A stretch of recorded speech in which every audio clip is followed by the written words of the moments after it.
Today on Stories Seldom Told, we're joined by someone who embodies what it means to embrace life with courage, humour, and grace.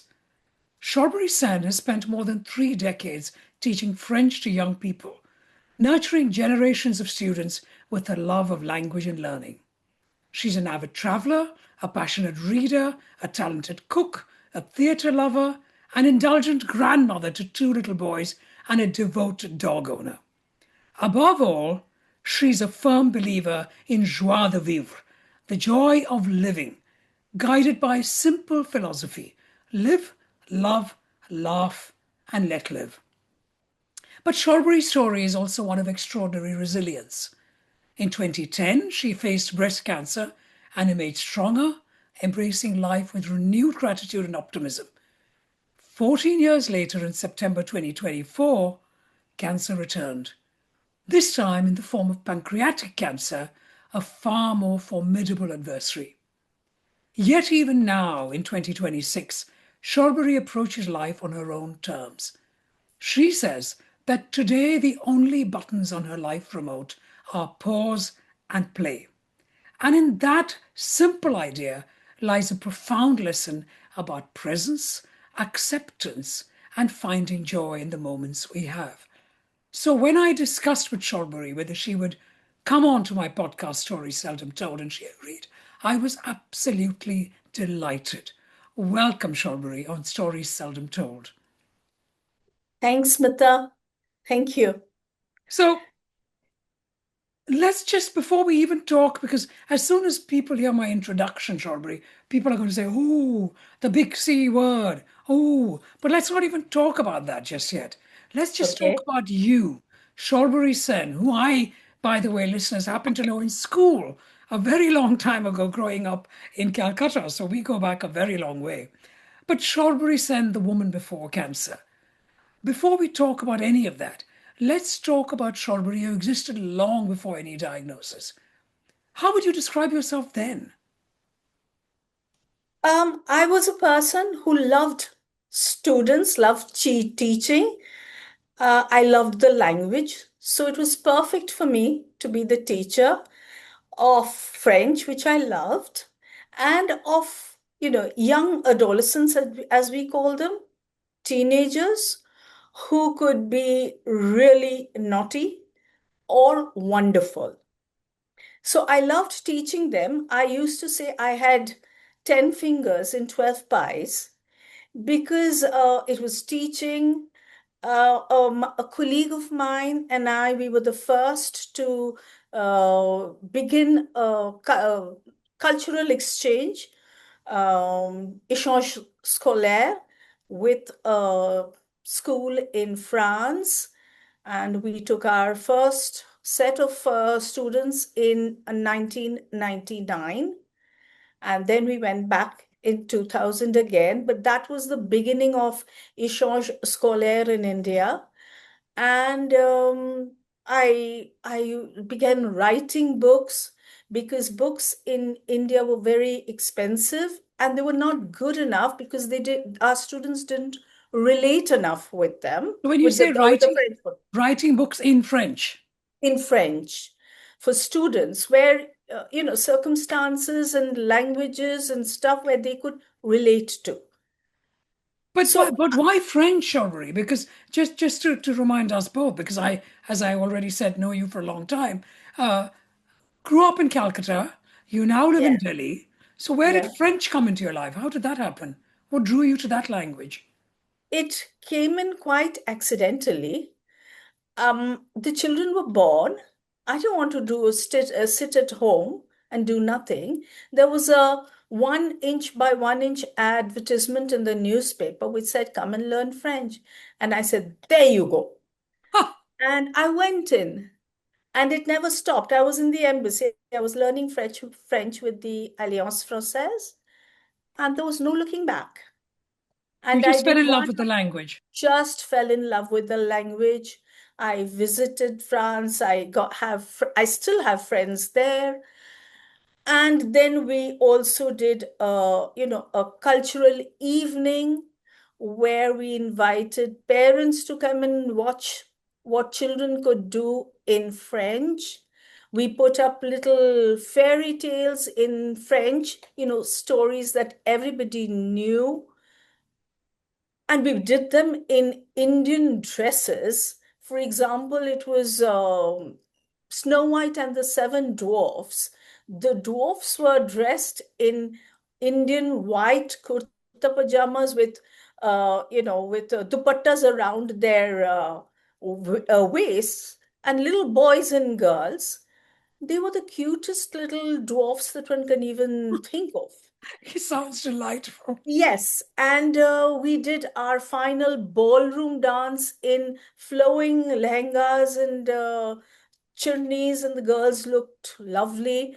So it was a mix of cultural, well, literally a cultural exchange and mixture of French and Indian culture. That's so wonderful. But And that's you what we, you talk about joie de vivre. Am I pronouncing it right, by the way? yeah, Joie de almost, vivre. yeah. So you talk about joie de vivre, the joy of living. Was that Yeah. always who you were, or was it something you've cultivated, consciously cultivated? No, it wasn't consciously cultivated. Of course, I recognized it existed, much later. Hmm. But I just found that there was so much to do in life. In fact, as a little girl, I used to sort of wish that there would be 48 hours in a day and not 24, because I hated sleeping. I just wanted to do everything and fit everything in one day. And that's what I did later on, as much as I could. I mean, I can't sing, Hmm. but I can dance. Hmm. So I, put up shows, and I loved spending time with children, my own children. I had friends. So I really lived life beautifully. But let's no, but then so let's just talk about when you're talking about really lived life, really living life, and to Mm, some degree, but we'll come to that in a minute. mm. So when you look back, when you're talking about this idea of joie de vivre, dancing, okay, you can't sing, but you can dance. You're teaching French, you're writing books. So what were the things that really made you feel really alive and full of all of these emotions that you've explained? Can you share a story, some moment? Oh, I loved being with students. I mean, if there's just one thing that comes into my mind, it's the students. Yes, I can tell you a very funny thing, but of course, that happened after my first sort of affair with cancer. My hair was just sprouting up. It was about a millimeter high. I was teaching really tiny ones for that day. Tiny as And in what age? how would be 8-year-olds, 7-year-olds, eight year Okay. olds? Okay. Yeah. And this little girl came up to me and said, You speak French, ma'am. Are you French or are you English? So I stared at her because she looked like a little Hitler to me. And it was the strangest question ever. So I give her a big hug and I said, No, I'm perfectly Indian. And she gave me a little candy. And it was just fun. It was so sweet. But I would never forget that question. But I realized that to a child, when you speak a different language, something that they've never heard of, it's a completely different zen that opens up. That makes So sense. It's seeing it from the child's eye, isn't it? Because yes, I know you, and so here you are, my Indian friend speaking fluent French.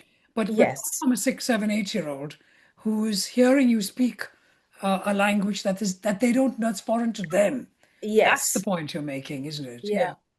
And I always meet my students, sketch something at the end of whatever I had taught, whatever took their To fancy, draw something. to Oh, draw something, so yeah. explain that to me. What's the purpose of that? Or just for them to feel that, they're doing something creative, they're doing something fun. They held, class tests were always conducted by students themselves in my class. And I actually never left a class without talking to almost every child, whether I knew who loved dancing, I knew who was good in sketching, I knew who wrote poetry, How many I knew children are we every, talking about in the class? oh, definitely 38 to 40. Wow. Okay. So You we're know, not talking about 10 or yeah, 20. Indian classes are classrooms, they have, it's a Then big and number. now. Yes. Yeah, yeah. And so it's been a huge learning for me as a person. It's made me grow a lot. Oh, I think every child has contributed to my growth. that's just wonderful. Yeah. So, okay, let's just take you to 2010 now. And when breast cancer unexpectedly entered your life. So, can you just take us back to that moment when you first heard the diagnosis, your emotions, your how were you feeling, and so on? See, it was diagnosed just because of a regular health exam. And I was very particular about it. I always went through a health test, Mm, an annual health mm. examination, whatever. And that's how it was detected with a just a normal ultrasound and then, mammography. And it was a little lump. And I thought I knew it was there. I never really paid attention to it. And then when the young technician told me that I couldn't go home, that I should wait for further tests, I was almost indignant that no, I have to go home. And well, the Pandora's box opened up. So one thing to another. By the time it was fully detected and, done with, I think I was on the operating table in a span of 3 days. And that's what they did to me. They first did a surgery. They gave me a gap of 6 weeks. And then I was put through chemotherapy, and which went on for, well, first thing went on for 8 months. And then there was a special drug which was not available in India, which had to be imported every time. That went on for another, I can't exactly remember, maybe 12 sessions. And I went through 33 sessions of radiation. 33, gosh. Yeah. So after that, I took a tiny hormone tablet for 10 years. Yes. Uh, well, the first week with that little tablet, I was knocked out. I couldn't get out of bed. But I managed after that. So it was all right.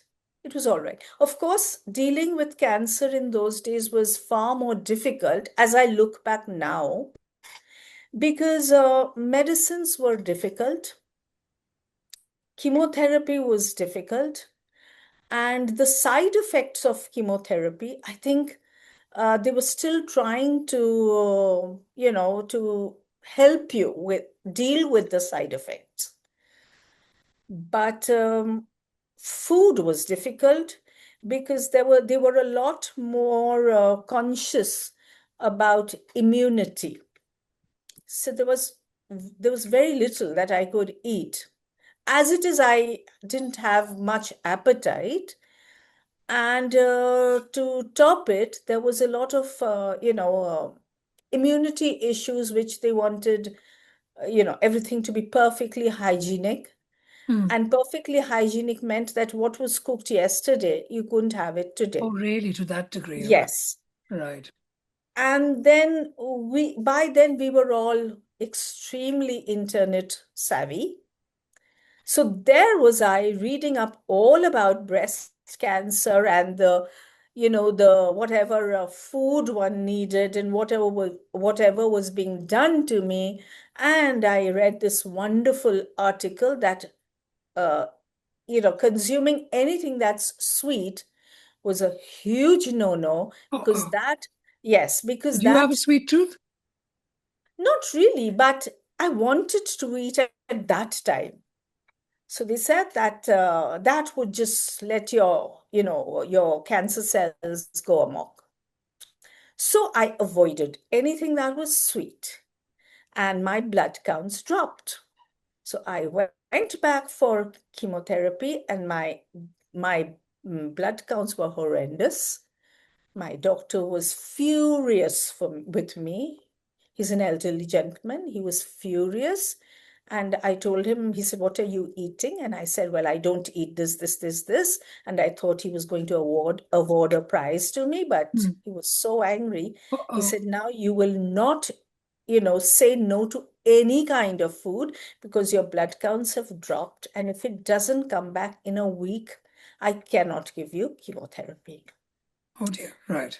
Yes, so I began having ice creams, chocolate cakes baked at home every other day, literally every other day, because I had to eat.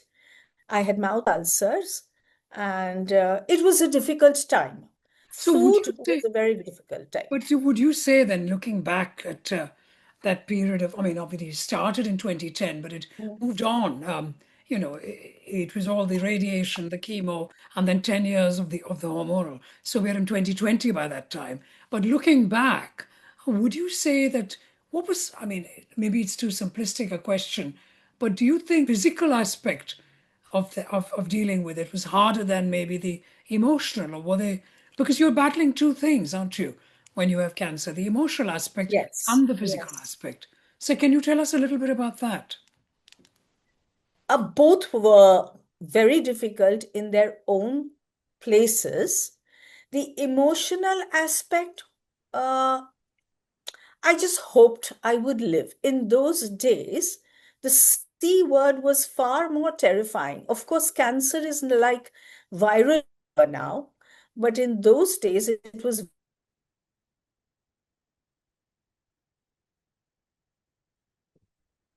Uh-oh. I started writing a blog because I just gave up everything. And my son got me to write a blog. He said, "Enough, just sit up and start doing something." I started writing a blog called Capsules and More. And initially, I had this immense block because I didn't know what to write and I thought I couldn't do it. But as I got into it, it became a sort of, something to look forward to do and to read my own writing. And then I realized I was laughing at myself for a whole lot of reasons.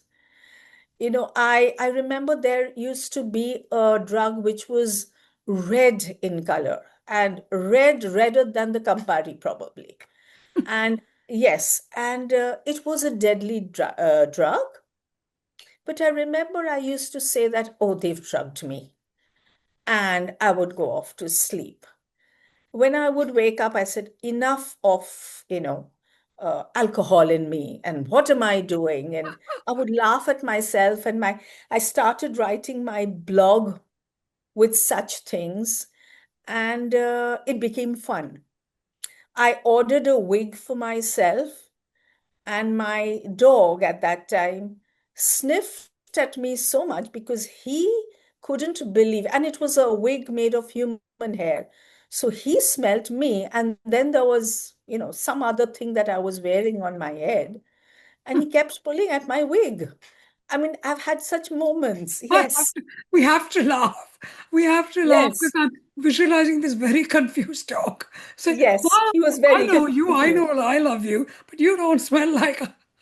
Exactly. Oh, That's exactly it. So I had emotional turmoil. I had By the time, I was going through it, I was used to it. I think I was looking forward to write my blogs. So that was what kept me up. I mean, we have to thank your son because it's certainly from a psychology perspective, it's considered to be an extremely important thing to be able to write whatever the demons in your brain so that it helps you manage your own I shall emotions. convey to him. Yeah. I what I was saying was that it wasn't a turmoil when I was writing. You see, I was writing and I realized, okay, this is fun. And I was writing fun things.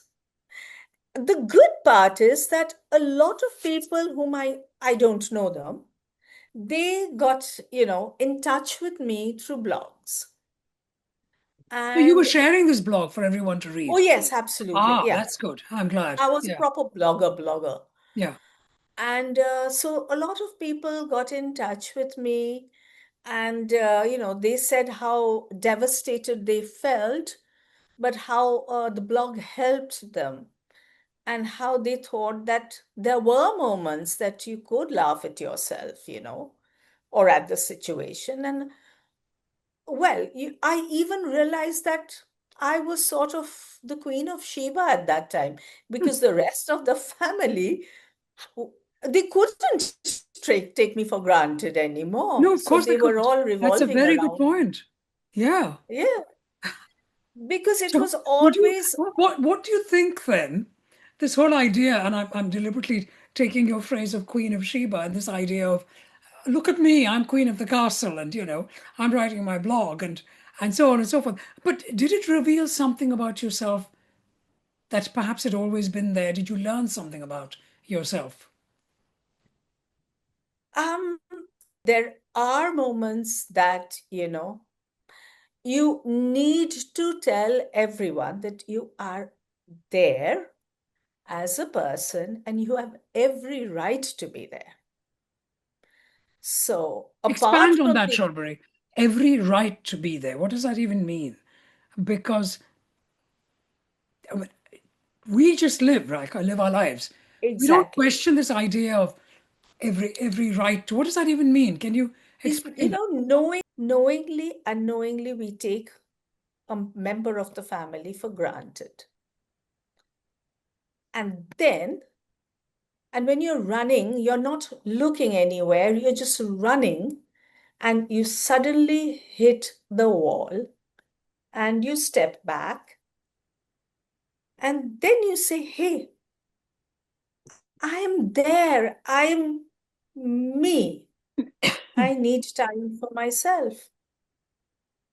And the I think rest that's a of the very powerful family, thing you've said, because this idea about relationships and taking each other for granted. Certainly, a lot of marriages or even parent child friendship, all relationships, once we start taking each other for granted, that affects the relationship, doesn't it? To some degree. That whereas what you're saying is suddenly that status quo changed.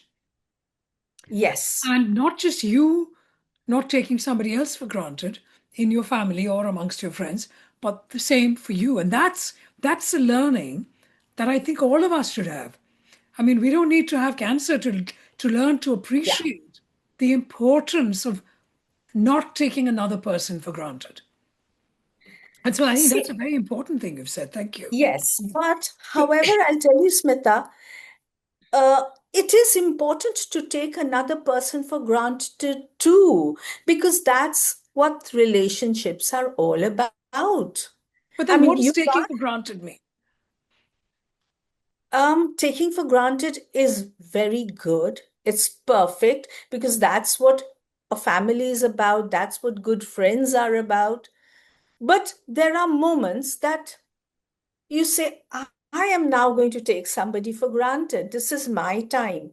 And it's perfectly all right. You don't need to feel guilty about that. Now it's your turn Right. to be waited upon. I remember somebody, one of our classmates, who's still a good friend, I remember her calling me up then and saying, listen, it's okay if you're grouchy. Complain. Lovely. Give Come you on. permission. Yes. Yes. Sometimes we need that, You don't we? don't Yes. have to hold it back always because No, that's the right thing to do. I No, agree. it's okay. And you don't need to feel guilty either. No, and So, often we can because we are wanting to, especially those who are closest to us. And I'm asking you rather than because I don't, I'm not sure I know how that feels to that degree. But those who are closest to us, we want to keep them happy. We love them, and yes. therefore we then try and muzzle ourselves, and we're trying to control our own feelings. And what you're Yeah. saying, you gave yourself permission, and your friend helped you also give yourself permission. It's Yeah. okay. Be a grump. Be a Yeah. grouch, and Yeah. that's okay. And that's okay. It's okay to be sleeping 15 hours a day. You don't have to run and do something for somebody else. Who are you proving? What are you proving? And Absolutely. that's the point. Yes, yes. Yeah. So both ways, it's okay. It's okay to take somebody for granted. It's okay that somebody else takes you for granted. But when you need the time, it's okay that somebody, helps you. That's fine. That's That's lovely. what families, friends are supposed to be. That's Uh, what relationship is. that's what it's about. But then let's come back to you, Shabari. So you said 2010, and of course I now realize that actually 2010 to 2020, you were continuing to deal with that Uh, breast cancer. Yes, you had the surgery within minutes of diagnosis. yes. But then you had the chemo, then you had the radiation, then you had the hormonal tablets for 10 years. Yes. So now let's take you to 2020. Yes. And your medicines are all done, and Absolutely. you are a new woman. And my Um, doctor said that I'm under remission. yeah. And he said that, fine, everything over. Now, those years, it's not that I was quiet. I was a person who thought, there I go. I can walk on water now. And once again, I did everything. I traveled, I wrote, I set up language departments for 5 schools. Uh, I did everything that I could. It was brilliant. And, I thought life was just perfect and this is how it would go on. And then bang, again. When did you become a grandmother? Let's talk about that briefly. I became a grandmother in 2016. Yeah, 2016. Oh, while you were still going through the Well, that was, hormone I therapy. don't even count it now because it was just a hormone tablet that I used to pop every morning. But yes, I became a grandmother in 2016 while I was going through that. So, okay, Yes. so tell me about, often we hear that becoming a grandmother changes your perspective on life. Um, what Yes. have your grandsons taught you? You have two grandsons. Yes. And how old are they today? 10 and 10 and going to be 7. okay. And what have Mhm. they taught you? Oh, they've brought childhood back for me once again. And I've learned to play foolish games. I've learned to sort of stick up posters for them, pictures of cricketers. And prior to cricketers, it was all the ugly heroes that they worshipped. I forget their names. Yes, and they Okay. looked awful. And they really were upset with me. My little one once told me, why can't you remember all the names that I tell you? Whoops, Because sorry. yes, because I always Slapped said the wrist. wrong name. Yes. And they taught me games, a lot of games, that we would never have played when we were growing up. I think children's games are brilliant nowadays. And children's storybooks are excellent. It is not Red Riding Hood and Snow White and the Seven Dwarfs Mm. anymore. Mm. Their storybooks are million times more meaningful. So I enjoyed reading with them. Today they are voracious readers, but there was a time we read together and What do we they still teach play you? together. Because we've already got Sarbari Sen reflecting. I've come out of this horrible thing called breast cancer. I've survived. I can walk on water. Look at me. I'm well. And you've got these two delightful little fellows Yeah. entertaining you, keeping you young, enjoy, and you're enjoying. What did they teach you, or did they? Was there anything new that you hadn't already known? Because you already taught children, So you worked with young children already.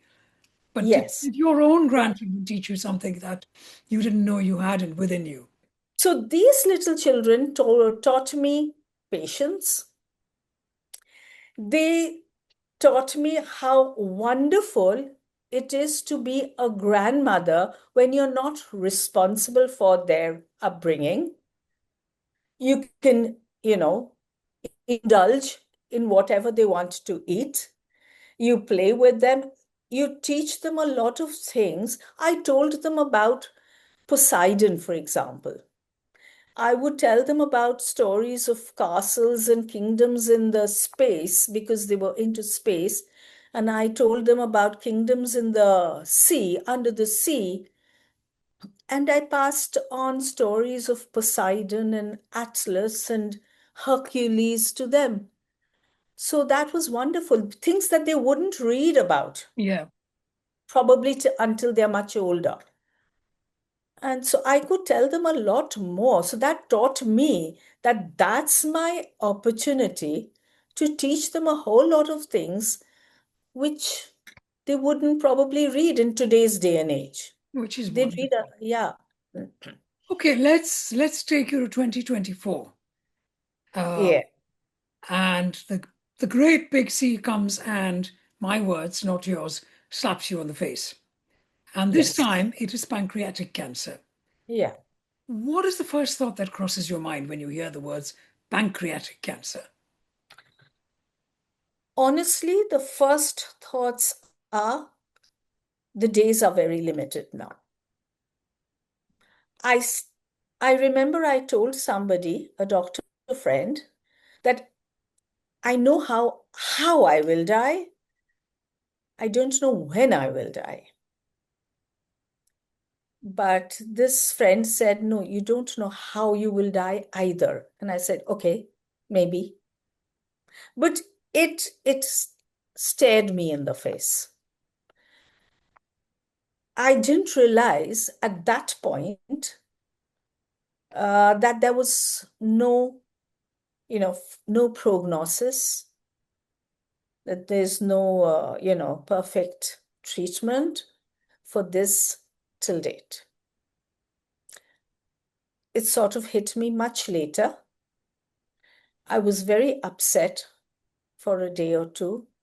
I can't say that I don't have my low moments even now. I do, but I've sort of accepted it. But one thing I was certain after the entire thing seeped in and I processed it in my mind, I remembered, how they say in Julius Caesar, cowards die many times before their death. I was sure, I still am, that I'm not going to die every day. And when death comes, I'll die only once. I'm I'm not certain going of to that. die every day. And, Yes. and I'm just saying it out loud again because that says so much in that one sentence. So essentially, from my understanding of what you're saying, you did not allow yourself to be the victim. Yes. However, with the same breath, I must tell you that I do have my low moments. You're human. Yes. So once in a while, you might say, why me? It's not even why me. It is more, uh, oh my God, is that I still love life. Is it going to be the end soon? So that is what bothers me. And why isn't some kind of treatment, coming out there? They're doing everything. So that is what bothers me. And then it's not for a very long time because I say, okay, done. Let me now get on. So, you had a lovely phrase, Sarbari, that I quoted when I introduced you, which is that your only buttons in your life today are pause and play. What does that actually mean to you? You know why I said that? So I go through chemotherapy every 14 days. And my chemotherapy, each session lasts for 50 hours. So the day I get 50. admitted, 50, Yeah. the day I get admitted into the hospital, into the daycare, I go through my regular infusions. And at the end of the sessions, I have a pump, a chemo pump attached to me for the next 46 hours. I come home with it. It hangs on a sling. And by the time that gets over, it's 3 days, right? And after 3 days, on the fourth day, or rather the end of third day and the fourth day, I'm completely knocked out. It's difficult for me to open my eyes. Fifth and sixth days are bad. My energy level is completely low. I need to take shots to boost my counts up. Fifth, sixth, seventh, eighth, 4 days, I expect side effects, which make, it's a little difficult for me. Ninth day onwards, if I've not had 5 days to be well, and Ninth day, I'm sorry. back. Ninth day Yeah, onwards is when you finally begin to be well. yes, yes. And then So it's that's the pause. already, And then you play again from ninth day onwards. that's not the pause. That's when I start playing again. So and you see, 13th day, I'm back for my blood tests.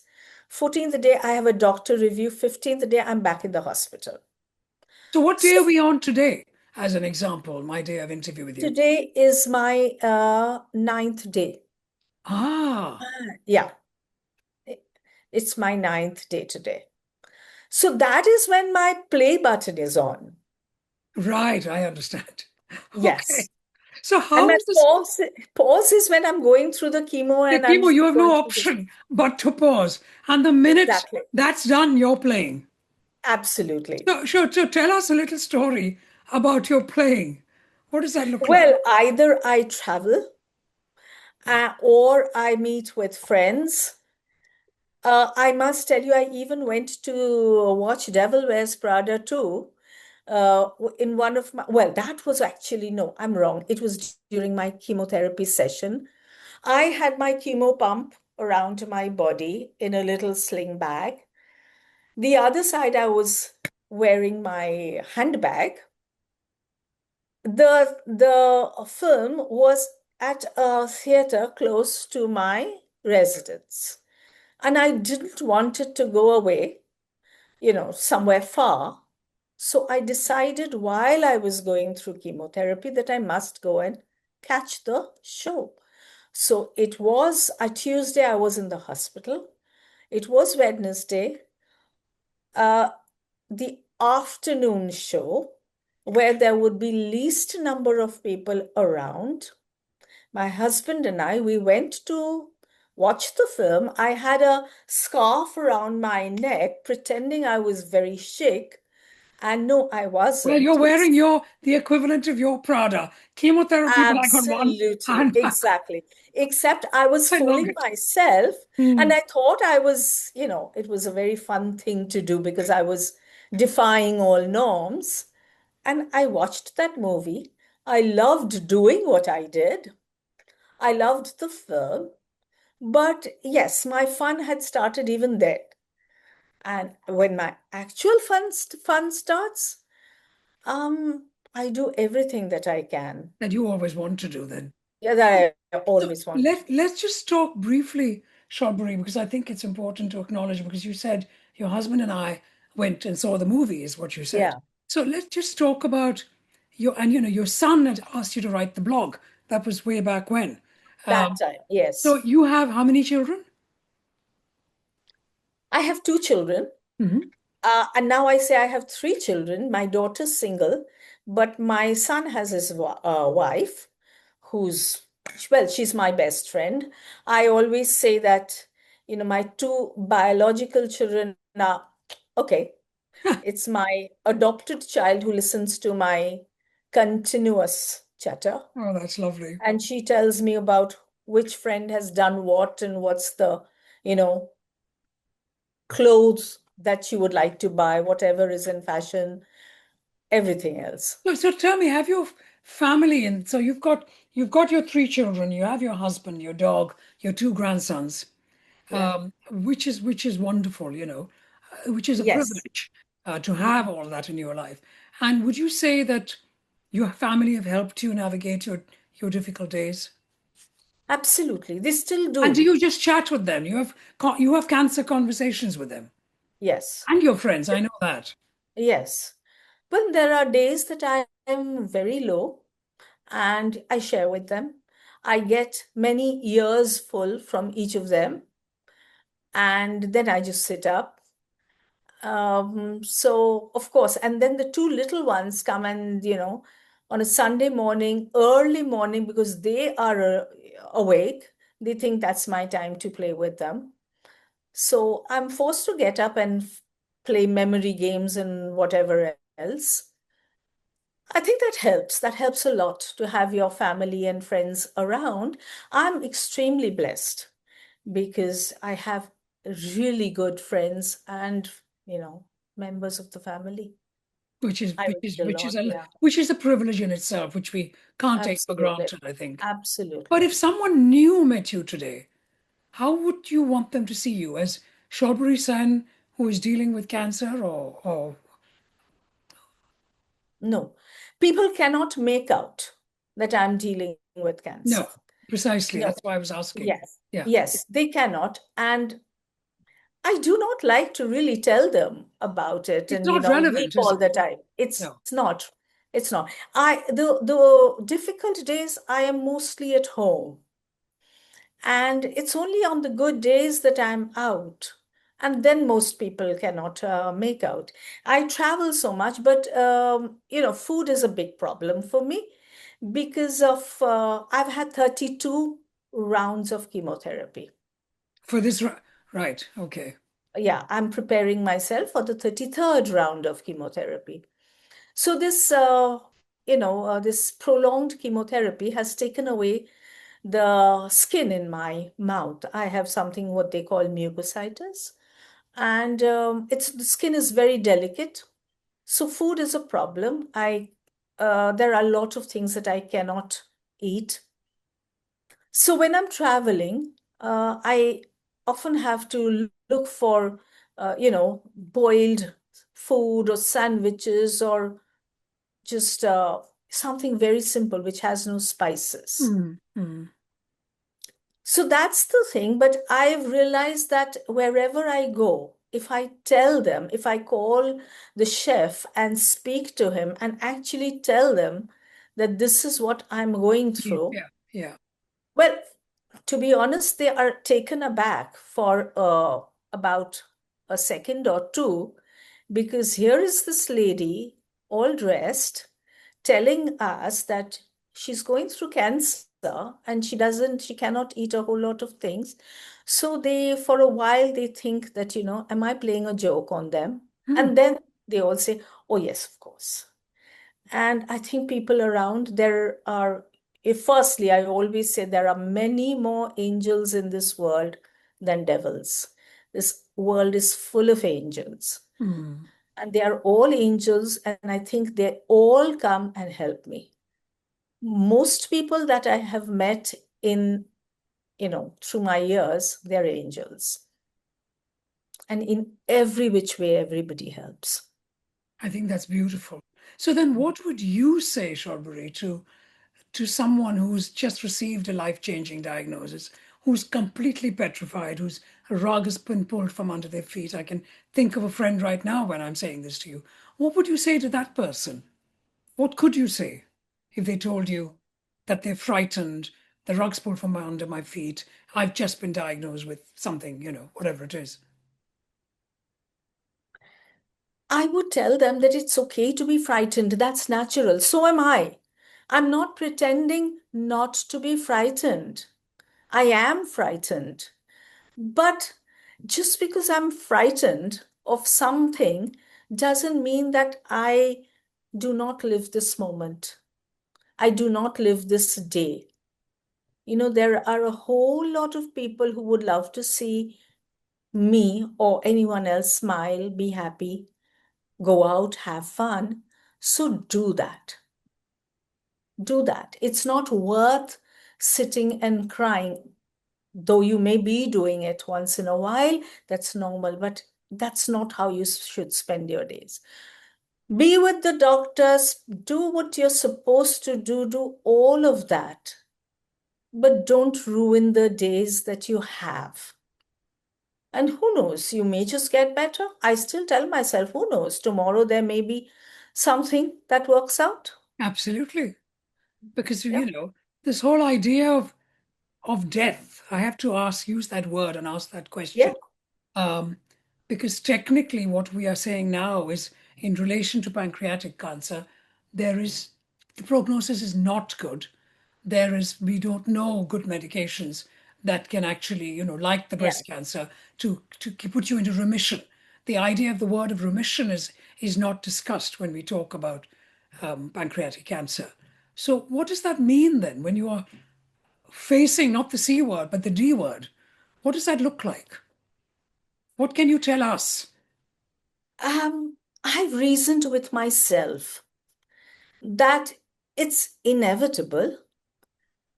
I don't need to bring it forward and, keep it in my head and mull over it every moment of the wonderful days that I am living.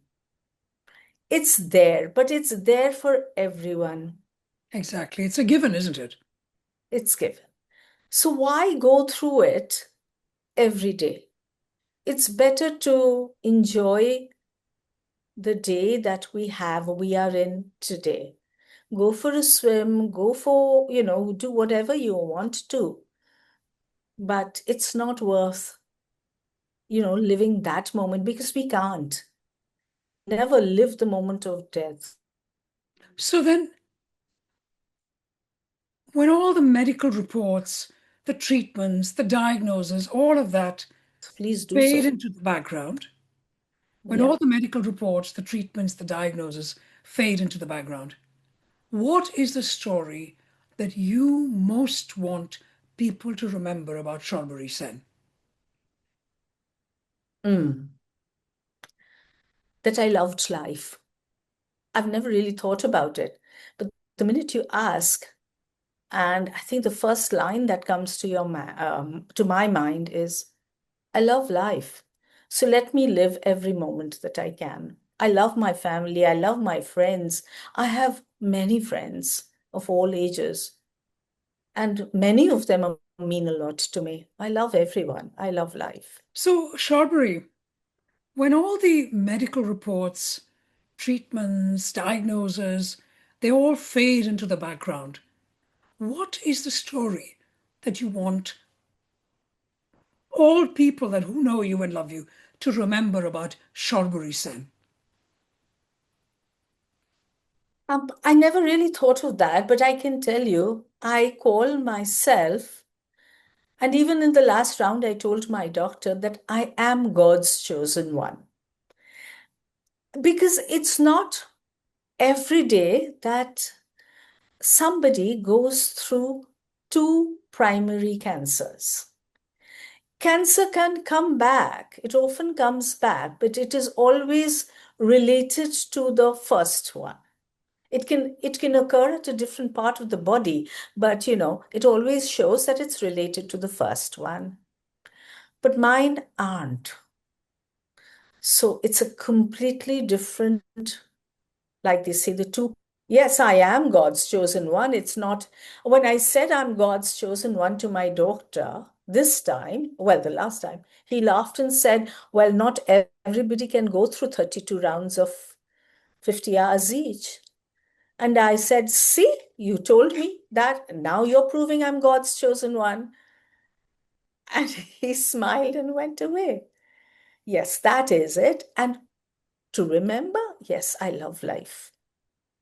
Sarbari Sen, who loves life. Sarbari Sen, who loves life. Yeah. Shabri Sen, thank you so much for sharing this powerful, moving story of yours We're all privileged to hear you. Thank you for joining Stories Seldom Told. Thank you, Smita. Thank you. I didn't know I could speak about it, but I have managed, which is good for me. Thank you. Thank you.